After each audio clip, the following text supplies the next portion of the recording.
Bonjour, donc au cours de cette vidéo, nous allons corriger la feuille d'exercice portant sur le produit scalaire. Feuille dont l'énoncé sera joint en copie. Alors dans le premier exercice, on considère, de toute évidence, dans un repère orthonormé ou orthonormal, c'est une condition essentielle pour pouvoir utiliser le produit scalaire de manière analytique, c'est-à-dire à partir des coordonnées. Donc je tenais à vous rappeler l'énoncé du premier exercice.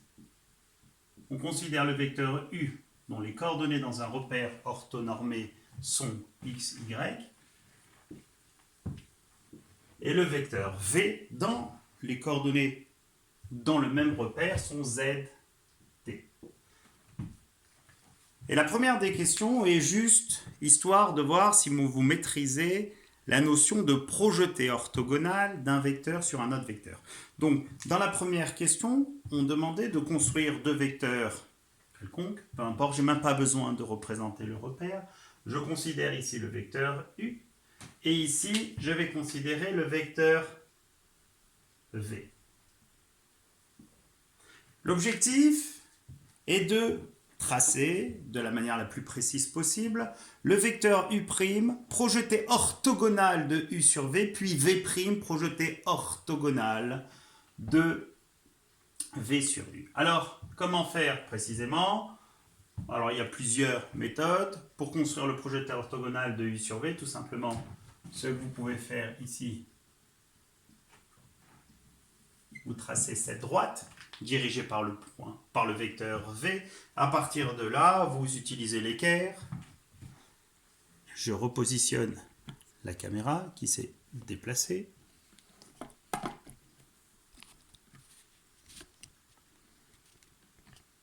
Voilà. Et à partir de là, vous positionnez ces deux points. Donc, grâce à l'équerre, si vous voulez avoir quelque chose de plus précis. Et le vecteur ici que vous allez considérer, que je vais représenter en vert, c'est le vecteur U', projeté orthogonal de U sur V. Par la même occasion, il était demandé de construire V', le projeté orthogonal de V sur U. Rien de compliqué, vous allez faire exactement la même chose, mais cette fois-ci en traçant cette droite dirigée par le vecteur U. Puis, de ces deux points, vous allez construire leurs projetés orthogonaux sur cette droite ici, grâce à l'équerre, si vous voulez. Et à partir de là, vous avez un vecteur que je vais représenter en orange. Et ce vecteur que je vais appeler V'. Alors le constat que l'on peut faire, c'est évident du fait qu'on a projeté orthogonalement un vecteur sur un autre vecteur, à savoir que U' étant le projecteur orthogonal de U sur V, U' et V sont collinéaires, tout comme U et V'. Et ce qu'on peut observer ici, c'est que la flèche, je l'ai mal positionnée, elle est de toute évidence dans l'autre sens. Regardez le vecteur V. Ce qu'on peut remarquer ici, c'est que U' et V, tout comme U et V', sont de sens contraire. Alors dans cette question, il est précisé d'exprimer de la manière, des manières les plus diverses possibles, ce produit scalaire. Alors, histoire de voir si les formules du cours sont maîtrisées. Alors on va noter le produit scalaire ici. Donc je n'ai plus besoin de mes projetés. Alors U scalaire V. Comment exprimer U scalaire V? Alors, vous êtes censé savoir, si vous maîtrisez les formules du cours, que parmi les formules du produit scalaire, il y en a précisément deux qui ne font appel qu'à des normes, qu'à des longueurs. D'accord, il faut stabiliser un petit peu. Donc ici, U scalaire V, la première, c'est 1/2 de norme de U au carré plus norme de V au carré moins norme de U moins V au carré. Il y a une deuxième formule qui ne fait appel qu'aux normes, qui est 1/2, cette fois-ci, de norme de U plus V, le tout au carré. Attention, sachez une chose, c'est que la norme de U plus V au carré n'est surtout pas égale à la norme de U au carré plus la norme de V au carré. Moins norme de U au carré moins norme de V au carré. Ensuite, il y a une formule qui ne fait appel aux normes et aux angles, qui est précisément norme de U fois norme de V fois le cosinus de l'angle UV. Il y en a une qui fait appel au projeté, alors, qui est la suivante, plus ou moins norme de U' fois norme de V, U' étant le projeté orthogonal de U sur V, et aussi une autre, plus ou moins norme de V' fois norme de U. Attention, alors cette histoire de plus ou moins, la caméra a plus de mal.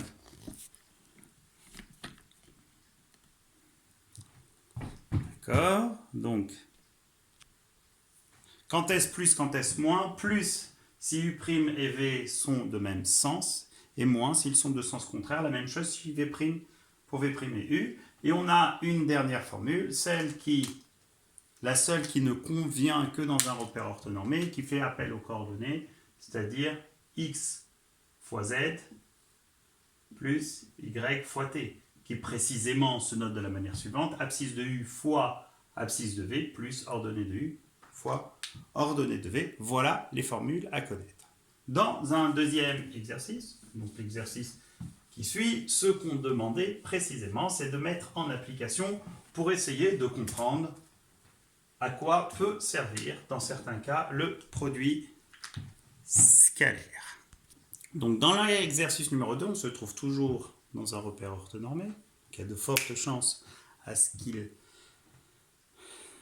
que vous ayez à utiliser la formule du produit scalaire à partir des coordonnées des points. C'est le cas ici. Et il faut alors déterminer l'arrondi au degré. Donc, munissez-vous de votre calculatrice de l'angle géométrique BCA. Et ceci en utilisant correctement un produit scalaire. Observez l'angle dont on cherche des informations, c'est l'angle BCA. Raison pour laquelle vous allez déterminer le produit scalaire CA scalaire CB. Pour quelle raison? Parce que CA scalaire CB est d'une part égal à la norme du vecteur CA, en l'occurrence CA, fois CB, fois le cosinus de l'angle BCA, angle que l'on cherche. Et c'est aussi égal, moyennant une autre formule, à l'abscisse du vecteur CA fois l'abscisse du vecteur CB plus l'ordonnée du vecteur CA fois l'ordonnée du vecteur CB. Donc vous remarquez une chose, c'est que CA, CB, tout comme l'abscisse du vecteur CA, du vecteur CB, les ordonnées de CA et CB étant connues, en couplant ces deux formules, on va réussir à déterminer d'une part le cosinus de l'angle BCA pour avoir au final une mesure grâce à la calculatrice de l'angle BCA. Alors, on va d'abord déterminer CA. Je tenais à vous rappeler que CA, le vecteur CA, a pour coordonnées XA moins XC, ce qui donne moins 3, moins 6, à savoir moins 9, et moins 2, moins 5, ce qui donne moins 2 plus 5, 3. De même, le vecteur CB a pour coordonnées 5, moins 6, ce qui fait moins 1, et 2, moins 5, ce qui fait 7. Donc si on venait à faire CA scalaire CB, la formule utilisant les coordonnées permettrait d'obtenir moins 9 fois moins 1 plus 3 fois 7, ce qui donne 9 plus 21, à savoir 30, alors que la formule qui fait appel aux longueur qui, il faut savoir, la formule se calcule de manière assez simple. La longueur CA, à savoir la norme du vecteur CA, c'est la racine carrée de XA moins XC au carré, en l'occurrence ici moins 9, donc moins 9 le taux au carré, plus 3 le taux au carré, et on obtient 81 plus 9, ce qui fait 90, donc racine de 90 que éventuellement on pourra simplifier. On procède de même pour déterminer la longueur CB, racine carrée de moins 1 le taux au carré, plus 7 le taux au carré, ce qui donne racine de 1 plus 49, donc racine de 50. Donc, en conclusion, si on venait à utiliser la deuxième formule, par ailleurs, CA scalaire CB est égal à racine de 90 fois racine de 50 fois le cosinus de BCA. Alors on va essayer de simplifier cette écriture. Éventuellement, on pourrait la conserver telle qu'elle si on ne cherchait pas à la simplifier. Alors, la formule, donc on a, soit ici, racine de 90 fois racine de 50, ça ferait racine de 90 fois 50. 90, c'est 9 fois 10, donc ça fait 9 fois 10 fois 5 fois 10 fois cosinus de BCA. Et là, on peut, en sachant que la racine de 9 donne 3, que la racine de 10 fois 10 donne 10, racine de 5 cosinus BCA, pour obtenir au final, ce n'était pas une obligation de simplifier les choses, 30 racine de 5 cosinus BCA. Alors vous allez me dire, à partir de là, quoi faire? Eh bien, observez une chose, c'est que CA scalaire CB est à la fois égal à 30 et à la fois égal à 30 racine de 5 cosinus de BCA. Donc vous allez de ce fait avoir à résoudre une équation dont l'inconnu est cosinus de BCA, et de ça, vous allez pouvoir en conclure que 30 racine de 5 cosinus de l'angle BCA étant égal précisément à 30, vous avez cosinus de l'angle BCA qui est égal à 30 sur 30 racine de 5, qui donne 1 sur racine de 5, ou si vous préférez, racine de 5 sur 5, mais comme de toute manière c'est la calculatrice qui va nous permettre d'avoir une mesure de l'angle BCA, vous pouvez laisser 1 sur racine de 5. Vous prenez votre calculatrice, vérifiez que vous êtes en mode degré, c'est ce que je vais faire, c'était le cas me concernant, et là on va faire seconde fonction, shift cos, entre parenthèses, 1 sur racine carrée de 5, et vous obtenez 63,4 environ, et comme il fallait arrondir au degré près, donc on a BCA qui vaut environ 63 degrés. Voilà une des utilisations du produit scalaire dans l'objectif de déterminer la mesure d'un angle. Donc dans l'exercice 3, on se place toujours dans un repère orthonormé. On a considéré exactement à l'identique les mêmes coordonnées, les mêmes points de mêmes coordonnées que dans l'exercice précédent, mais cette fois-ci, on va travailler sur des équations de droite. Et dans le premier, on demande à déterminer une équation, l'équation réduite précisément, de la médiatrice du segment AB. Alors je tenais à rappeler que médiatrice du segment AB, vous avez ici le segment AB.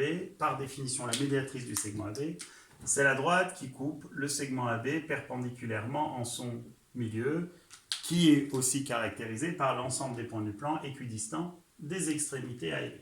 Alors, que va faire le produit scalaire ici? Où va-t-il intervenir? Il y a une histoire d'orthogonalité.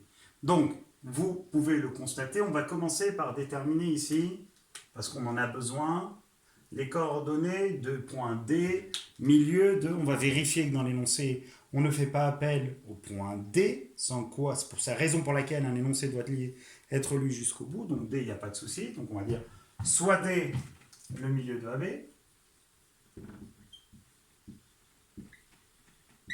du segment AB. Ainsi, le point D a pour coordonnées XA plus XB divisé par 2, donc moins 3 plus 5, ce qui fait 2, 2 sur 2, 1, et moins 2 plus 2, ce qui fait 0, 0 sur 2, ce qui donne 0. Ensuite, on va, et tout l'intérêt de maîtriser correctement ce qu'est une droite, et de comprendre ce que l'on désigne comme une équation de droite, on va considérer un point M ici, peu importe, un point M. On va imposer à ce que ces coordonnées soient de manière générale x, y. Donc, on va dire M de coordonnées x, y appartient à cette droite D1, équivaut à quoi? Eh bien, équivaut à ce que la droite AB et la droite DM soient perpendiculaires, qui en termes de vecteurs équivaut à vecteur AB, dont les coordonnées ont été calculées précédemment, mais on va le refaire. Donc 5 moins moins 3, donc 8. Et 2 moins moins 2, ce qui fait 4. AB et DM, dont les coordonnées sont x moins 1 et y tout court, sont orthogonaux. Alors, intérêt du produit scalaire dans les coordonnées essentiellement avec cette notion d'orthogonalité. C'est équivalent à dire que AB scalaire dm égale à 0, et vous êtes censé savoir que le produit scalaire des vecteurs AB et dm se calcule en faisant tout ça fois tout ça dans son intégralité, plus tout ça fois tout ça, ce qui donne ici au final 8 facteurs de x moins 1 plus 4y égale à 0, et on obtient 8x moins 8 plus 4y égale à 0. Celle-ci est une équation cartésienne non réduite. Dans l'énoncé, on demandait une équation réduite. De là, on en déduit que 4y est égal à moins 8x plus 8, qui, moyennant une simplification immédiate, se ramène à y égale moins 2x plus 2. Et on n'oublie pas de conclure, parce que la question étant de déterminer une équation de la droite D1. Donc, conclusion, D1 pour équation réduite, y égale moins 2x plus 2. On garde ce résultat en mémoire, vu qu'on va en avoir besoin par la suite. Donc, la question numéro 2, on te demande de déterminer l'équation réduite de D2, la hauteur issue du sommet B du triangle ABC. Donc, je reprends. Donc, on va à la question numéro 2. Je garde mon équation D1 que je vais écrire au-dessus, je vais en avoir besoin par la suite. Donc D1 pour équation y égale moins 2x plus 2. Et on va s'intéresser à D2. Alors je fais une figure qui n'a rien à voir en termes de coordonnées avec l'énoncé, mais peu importe, c'est juste histoire de comprendre ce que je cherche. Donc ici j'ai A, B, C. Et pour essayer de voir par où commencer, on va considérer donc de toute évidence la droite D2 de l'énoncé, hauteur issue du sommet B du triangle ABC. Alors le principe même ici, j'ai le triangle ABC. Quelle est la hauteur issue de B de ce triangle? Donc ici j'ai un angle droit, donc qui dit angle droit dit produit scalaire nul. Donc ici c'est très simple, on va dire que M, donc je prends M comme précédemment, toujours de coordonnées x, y, donc on va dire que M de coordonnées x, y appartient à cette hauteur des deux, équivalent à quoi? Eh bien équivalent à ce que la droite AC et la droite BM soient perpendiculaires, qui en termes de vecteurs signifie que AC, dont les coordonnées sont 9 et moins 3, et BM, dont les coordonnées sont x, moins 5 et y, moins 2, sont orthogonaux. Comme dans la question précédente, par équivalence, ça signifie que leur produit scalaire est égal à 0. Tout comme tout à l'heure, donc faites très attention, c'est-à-dire que c'est tout ça fois tout ça, plus tout ça fois tout ça, ce qui par équivalence donne 9 facteurs de x moins 5, plus moins 3, donc moins 3 facteur de y moins 2 égale à 0, qui une fois développé, on aurait pu simplifier par 3, de toute évidence ça aurait été plus simple, mais peu importe, on obtiendrait 9x moins 45 moins 3y plus 6 égale à 0, ce qui donne précisément 3y égale à 9x moins 39. Ce qui donne, en simplifiant par 3, y égale 3x moins 13. Et on n'oublie pas de conclure ce que la droite D2 a pour équation réduite, y égale 3x moins 13. À la question d'après, donc prenez l'énoncé sous les yeux, à la question d'après, on demande de déterminer les coordonnées du point E, intersection de D1 et D2. Alors déjà, pour que E existe, il faut que D1 et D2 aient un point d'intersection, en ce sens que les droites ne soient pas parallèles. Est-ce que c'est le cas? Oui, tout simplement parce que D1 et D2, comme vous pouvez l'observer, n'ont pas le même coefficient directeur. Et n'ayant pas le même coefficient directeur, ces deux droites sont donc séquentes. Le point d'intersection de ces deux droites, on a décidé de l'appeler E. Donc question numéro 3. Donc D1 et D2, on va expliquer pourquoi elles existent. N'ayant pas le même coefficient directeur, le premier étant égal à moins 2, le deuxième à 3, coefficient directeur, sont donc séquente en un point E. Alors dans l'énoncé, on l'appelait E, au point E, de coordonnées xe, ye, qui va vérifier quoi? Comme c'est un point d'intersection, il a pour obligation d'appartenir et à la première droite et à la deuxième droite. Et comment faire pour qu'un point appartienne à la droite? Il faut que ces coordonnées vérifient l'équation de la droite. Ce qui fait que ye doit être égal à moins 2xe plus 2 et que ye soit égal à 3xe moins 13. Alors pour résoudre ce système, on peut procéder de différentes manières. On va utiliser ici la méthode de comparaison. Ye étant à la fois égal à ça et à ça, il s'ensuit que moins 2xe plus 2 va être égal à 3xe moins 13. Et on copie l'une des deux équations parce qu'on raisonne par équivalence. Alors ye égale moins 2xe plus 2. Ce qui donne, toujours par équivalence, moins 2xe moins 3xe, donc moins 5xe, égale à moins 13 moins 2, ce qui fait moins 15, et ye qui est égal à moins 2xe plus 2. Et on obtient, pour conclure, xe égale moins 15 sur moins 5, ce qui fait 3, et ye égale moins 2 fois 3, moins 6 plus 2, moins 4. Donc conclusion, d'où E, qui est l'intersection de ces points, de ces deux droites, a pour coordonnées 3 et moins 4. Et on va finir avec la dernière question de cet exercice. La dernière question, c'est les points C, E et H sont-ils alignés? Alors c'est très facile. Comment faire pour savoir si C, E et H sont alignés? On va déjà traduire cette question d'un point de vue vectoriel. Dire que C, E et H sont alignés signifie que les vecteurs CE et CH sont collinaires. Et s'ils ne sont pas collinaires, alors ils ne sont pas les points alignés. Donc question numéro 4. Donc on reprend, donc je reprends les coordonnées. C a pour coordonnées 6, moins 5. E a pour coordonnées 3, moins 4. Et A a pour coordonnées moins 3, moins 2.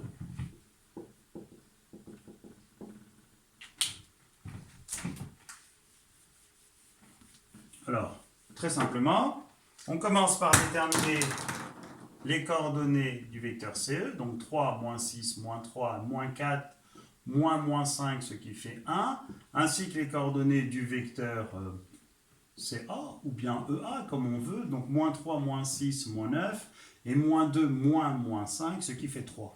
Alors ici, normalement, c'est vrai qu'on l'a vu, pour savoir si des vecteurs sont collinaires ou ne le sont pas, on passe par le calcul du déterminant, et on vérifie si ce déterminant est nul ou non. Donc moins 3 fois 3, moins 1 fois moins 9, ce qui donne bien moins 9 plus 9, donc 0. Mais ici, tout simplement, alors, si vous ne le remarquez pas, passez par le déterminant, on remarque directement que CA est égal à moins 3 CE. Et de ce fait, CA et CE étant collinaires, que peut-on dire? Les points C, A et E sont alignés. Et on va finir par le dernier exercice de cette feuille, légèrement plus compliqué, parce qu'il fait appel à d'autres chapitres, en l'occurrence ici le second degré. Donc, on considère pour l'exercice numéro 4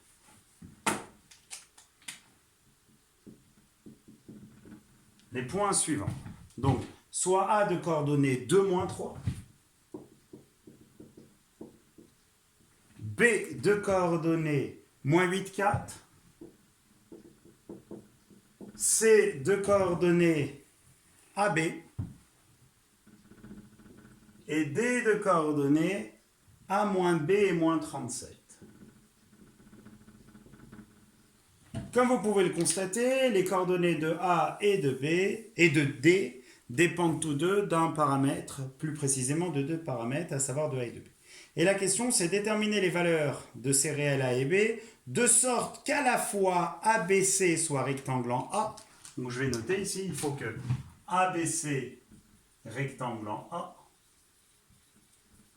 Et la deuxième condition à vérifier ici, il faut que BC et AD soient parallèles.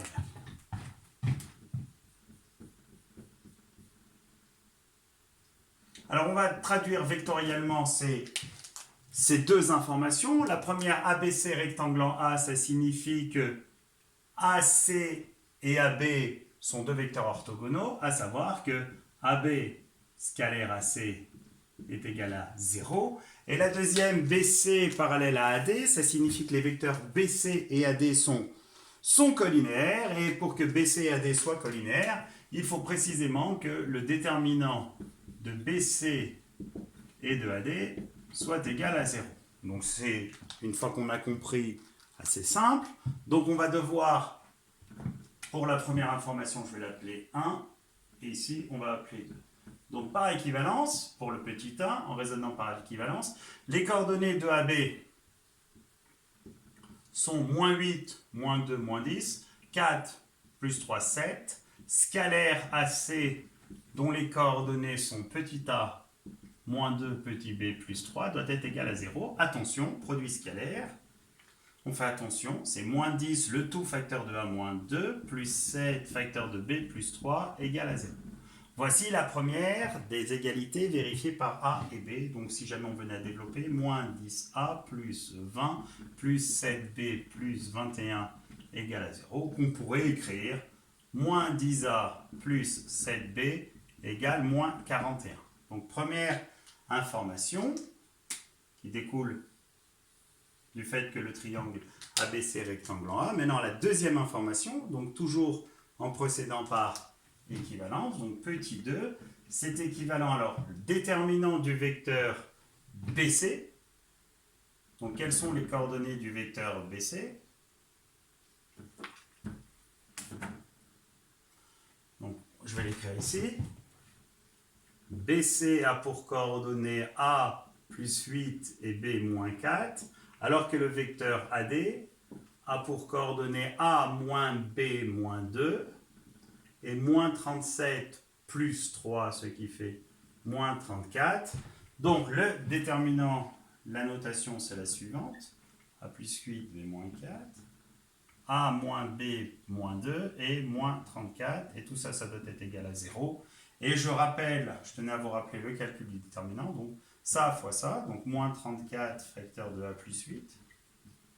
Ensuite, moins B moins 4 facteur de A moins B moins 2 qui doit être égal à 0. D'accord? Donc là, vous avez sous les yeux deux égalités vérifiées par A et par B. Alors, bien sûr, ici, je pourrais développer. Le problème, c'est qu'en développant, je vais avoir du B au carré et du AB. Alors, comment allez-vous faire pour vous en sortir? Donc, vous avez un système bien plus compliqué que tous les systèmes que vous avez vus cette année. Donc, je vais noter le système, ici. Et on va essayer de comprendre le fait que moins 10a plus 7b égale à moins 41. Ça signifie, par exemple, que A va être égal à... Donc, A... Donc, alors, je reprends ici. 10A égale 7B plus 41, ce qui fait A égale 7 dixièmes, donc 0,7B plus 4,1. Eh bien, qu'est-ce qu'on va faire? On va substituer ici les expressions de A pour avoir une équation qui ne dépend alors que de B. Donc ça va faire moins 34 facteur de A plus 8, donc 0,7B plus 4,1 plus 8, ce qui fait 12,1, moins B moins 4, facteur de A moins B, donc ça fait 0,7B plus 4,1, moins B, moins 2, qui doit être égal à 0. Donc je poursuis ma résolution du système. A égale 0,7B plus 4,1, et ici une fois développé. Donc, moins 34 fois 0,7.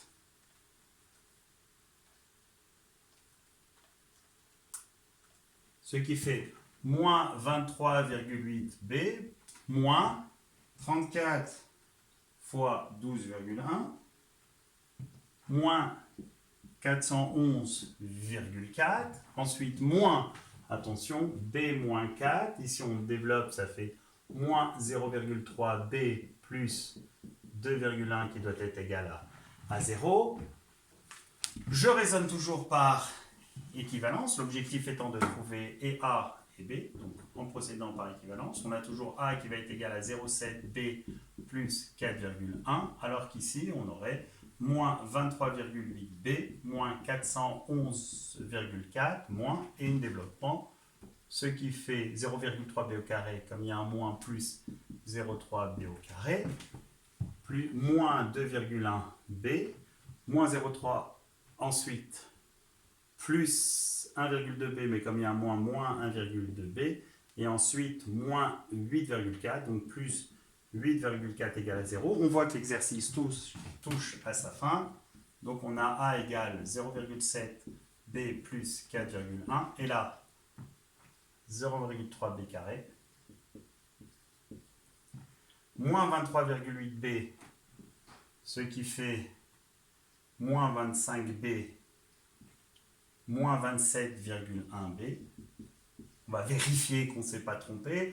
Moins 23,8, moins 25, moins 27,1b, moins 411 plus 8, ce qui fait moins 403 égale à 0. On va juste prier dans l'espoir de ne pas s'être trompé. Alors là, vous avez, comme vous pouvez le constater, une équation ici du second degré. Je vais vous épargner ici la méthode de résolution. On passe par discriminant, et blablabla, et blablabla. On en a tellement fait que là, je ne vais pas passer mon temps à résoudre. Et là, je vais le faire par les calculatrices. Je vais dans le mode équation. Équation polynomiale de degré 2. Je rentre les coefficients. 0,3, moins 27,1, moins 403. Et on obtient deux solutions. Donc on obtient ici b égale à moins 13 ou b égale à 310 sur 3. Mais attention, et on n'oublie pas que a est égal à 0,7b plus 4,1. Donc ce problème a de ce fait deux couples solutions. Ainsi, il y a deux couples solutions.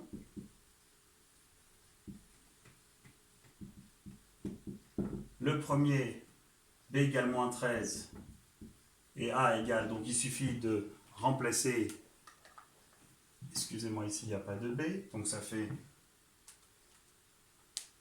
0,7 fois moins 13 plus 4,1, ce qui donne moins 5. Et le deuxième couple solution, b égale 310 troisième, 0,7 fois 310 tiers, plus 4,1, et on obtient